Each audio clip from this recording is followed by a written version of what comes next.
This 17 News at Noon podcast is brought to you by Clinica Sierra Vista. Welcome back to the 17 News at Noon podcast, where we share your news on your schedule. Well, good day. I'm Elena Rusk. The parents of a pair of siblings killed at a bus stop by an alleged impaired driver are suing the Greenfield Union School District. The lawsuit filed by the parents of 19-year-old JJ Malone and 10-year-old Kaylee Brown alleges the district regularly used a busy area near the corner of Panama Lane and Hammond Way to drop off Granite Point Elementary School students. Malone and Brown were there waiting for their younger brother on December 8, 2021, when a car went over the sidewalk and hit them, killing both.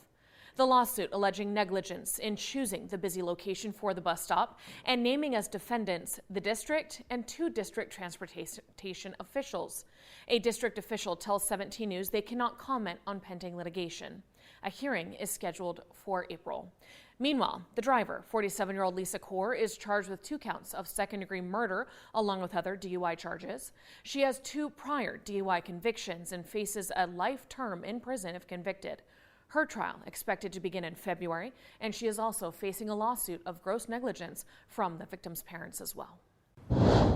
Making news around town, the California Living Museum announcing an expansion of their animal care facilities, including the addition of what's being called the Wonderful Wildlife Care Clinic. Calm says the clinic will help expand its ability to provide animal care on site for both native animals housed at the zoo and its rehabilitation services for injured and orphaned wildlife. The facility made possible by a $400,000 donation from Linda and Stuart Resnick, co-owners of the wonderful company, along with a $350,000 donation from the UC Davis School of Veterinary Medicine. Calm says they're seeking another $500,000 in community support to buy the necessary equipment to fill this building.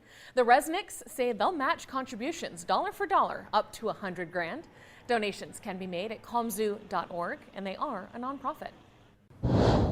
Well, now to business news. With just 3 days left until Christmas, the U.S. Postal Service says they're on track to meet their delivery deadlines. That's despite worker shortages across the country that have caused delays ahead of the holiday season.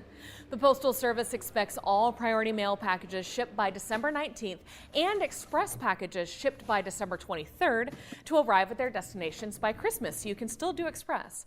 The agency said on-time deliveries have increased from last year, with nearly 92% of first-class letters arriving within 1 to 5 days. According to independent data firm ShipMatrix, around 96% of packages have been getting to their destination on time this month.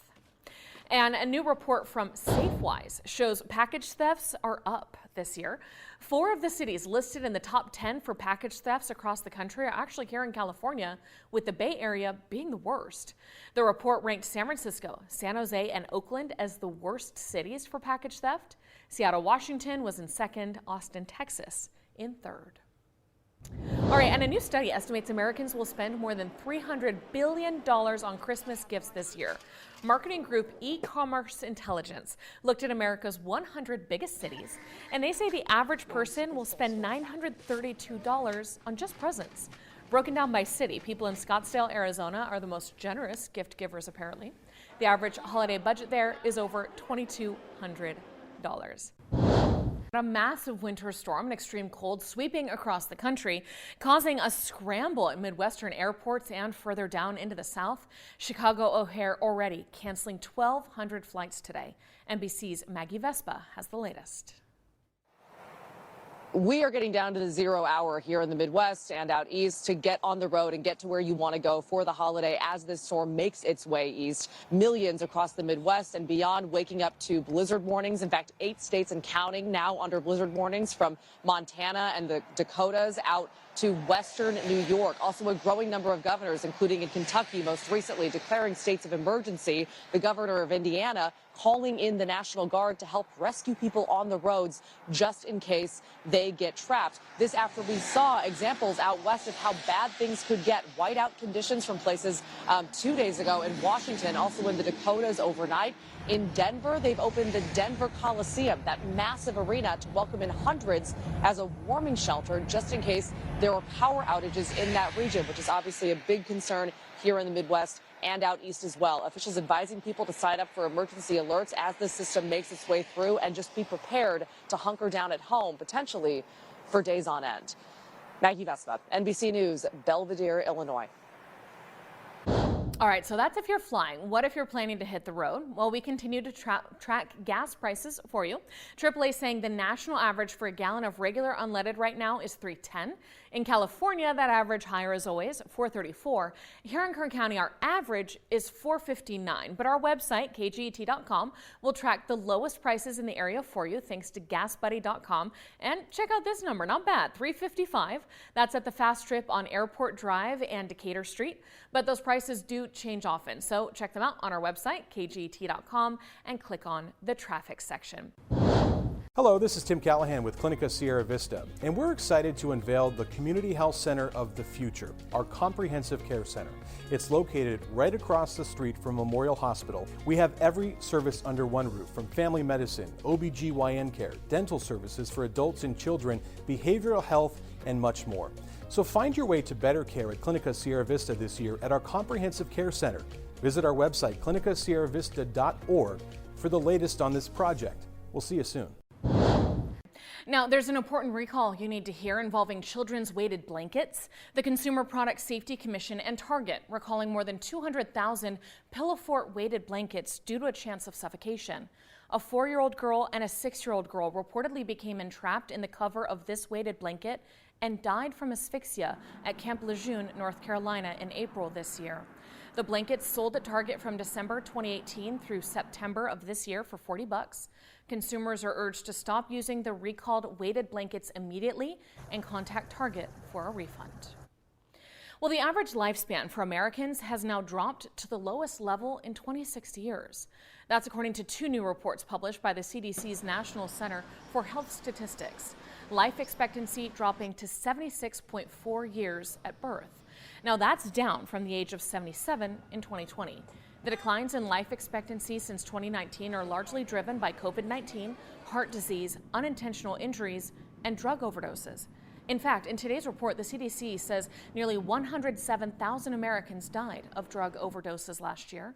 That's nearly 16% higher than the nearly 92,000 overdose deaths back in 2020. Earlier data suggested there were more than 107,000 for the year. All right, so turning now to the coronavirus, hospitals in China rapidly trying to expand the capacity of their fever clinics to cope with a surge in patients due to new COVID-19 infections. This comes as the country has dramatically decreased virus restrictions. The World Health Organization said they are, quote, very concerned and are warning China's lagging vaccination rate could result in large numbers of vulnerable people getting infected. Some scientists have warned that the unchecked spread of COVID-19 in China could spur the emergence of new variants, which might unravel progress made globally to contain this pandemic. So let's take a look at the latest COVID-19 case numbers here locally, as Kern County Public Health updated their dashboard this morning to reflect 1,699 new positive cases, but no new local deaths. State data shows we have 65 patients hospitalized with the virus and 10 listed in intensive care units. Now, Kern Public Health has also announced another case of Mpox this week. Officials say there are now 21 probable or confirmed cases of that virus as of yesterday. The Senate passing a massive $1.7 trillion spending bill that finances federal agencies through September and provides another large round of aid to Ukraine one day after the president made a dramatic address to a joint meeting of Congress. The bill, which runs for 4,155 pages, includes about $772.5 billion for domestic programs and $858 billion for defense, and would finance federal agencies through the fiscal year at the end of September 2023. Lawmakers were racing to get the bill approved before a partial government shutdown would occur at midnight tomorrow, and many were also anxious to complete the task before a deep freeze and wintry conditions left them stranded in Washington for the holidays. Many also want to lock in the government funding before a new GOP-controlled House next year could make it harder to find a compromise on spending. This bill passed by a vote of 68 to 29 this morning and now goes to the House for a final vote before it can be sent to President Biden's desk to be signed into law. Meanwhile, 17 News, your local election headquarters, and the recount in the Central Valley's razor-thin 16th Senate District race continues today. In November, Republican candidate David Shepard fell short of Democrat incumbent Melissa Hurtado by less than 24 votes, prompting Shepard to request a recount on all 4 counties in the district. In Kern, that kicked off yesterday morning. Now, the person requesting the recount, in this case Shepard, had to pay for it before the process could begin. The county estimates it will cost about $6,200 a day in Kern. Now, Shepard paid for the first day earlier this week, but election officials say they did not finish yesterday, and the count will continue through at least today. All right, now making news around the state. Far northern California towns continue to deal with the aftermath of Tuesday's powerful 6.4 magnitude earthquake near Ferndale, just south of Eureka. Though power has been restored to most people, the community of Rio Del still without safe drinking water after the quake hit early in the morning, damaging their water systems. 17 injuries have been reported, and authorities say 2 deaths during or just after the quake were due to medical emergencies. Officials say homes were shaken off their foundations along with other damage to buildings and infrastructure, but the scale of the damage is actually minimal, they say, compared to the strength of the quake. Meanwhile, the Shake Alert warning system operated by the U.S. Geological Survey warned 3 million people about that quake. The Templar Tuesday was the biggest test yet to the Shake Alert system since it launched in 2019. Various phone apps use Shake Alert data to notify users. A glitch in one of those apps did wake people up in San Diego who were more than 600 miles away from the shaking. But the system represents one of a few earthquake warning technologies that are being run by governments throughout the world. Our California Capitol correspondent Eitan Wallace will have more on this alert system with reaction from Dr. Lucy Jones tonight on 17 News at 6. Now to a signature issue here at KGT we call Kern's Sober Reality. Whether you're going to grandmother's house or someone else for the holidays, the California Highway Patrol wants to get you there safely. That's why officers will be ramping up their enforcement. Officials say travelers need to slow down, buckle up, and never drive impaired. According to the CHP, 28 people were killed across the state in crashes last year during the Christmas maximum enforcement period. Maximum enforcement begins Friday evening, tomorrow, and runs through midnight Christmas night. Now, also looking ahead to next weekend, if you're planning a night on the town for New Year's Eve, then there is a way to ensure you can get home safely. For the 26th consecutive year, the Bud Light New Year's Eve Designated Driver Program returns to Bakersfield. They're offering free rides home between the hours of 7 p.m. and 2 a.m. on the New Year's event. Just call 431-3854. Rides are limited, however, to destinations in Bakersfield. All right, now speaking of Christmas, if you're looking for some things to do this week to celebrate the holiday, here's what's happening around town. Blessing Corner Ministries hosting their Christmas Day extravaganza at their church on Union Avenue at 1st Street. They say all are welcome to this walk-up event happening from 11:30 a.m. to 2 p.m. Sunday as they hand out hot meals, food and household items, toys and gifts. In fact, they say they are planning to hand out so much, they're recommending people bring several bags or even a cart to collect everything. Isn't that amazing to meet that need? Now, they are looking for some more volunteers to help make this happen. So if you would like to help them out, head over to their website, theblessingcorner.com. In Southwest Bakersfield, Dustin's Diner is open tonight and tomorrow from 6 p.m. to 9 p.m., selling cookies, hot chocolate, and other goodies to folks who are coming out to check out all of the lights there at Hagen Oaks. Now, each of the treats, just $1, with 100% of the profits donated to the Bakersfield Homeless Center, now known as the Open Door Network. Over the years, close to $300,000 has been given from this little diner to the center. And in Oildale, Teen Challenge serving up delicious food at their women's campus at 301 East Roberts Lane. Their drive-through event says that you can just get your food and then enjoy it in your car as you go through the Trail of Lights. Santa Claus will be there. Now, they're open tonight and tomorrow from 5:30 to 8:30 p.m. and then closed Saturday and Sunday for Christmas. They will be open Thursday through next Sunday, though, for New Year's.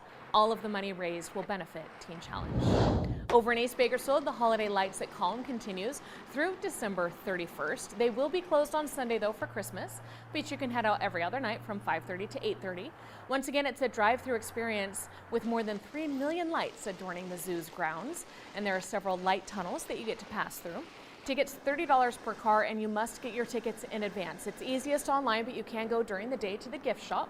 The event, one of the primary fundraisers for Bakersfield's nonprofit zoo. And Christmas Town is open at the Kern County Fairgrounds. It's both a drive-through and walking experience with more than 5 million lights and attractions, including that large sledding hill, a skating rink, and of course Santa's going to be stopping by there too. Tickets $20 a person. Christmas Town will be closed Christmas Eve and Christmas Day this weekend, but open every other day until January 1st. Now a reminder, we have a full list of all of these holiday events, including toy and food giveaways happening around Kern County on our website, kget.com. The 17 News at Noon podcast is a production of KGET and Nexstar Media Group. For more on all of the headlines in today's show, head to kget.com.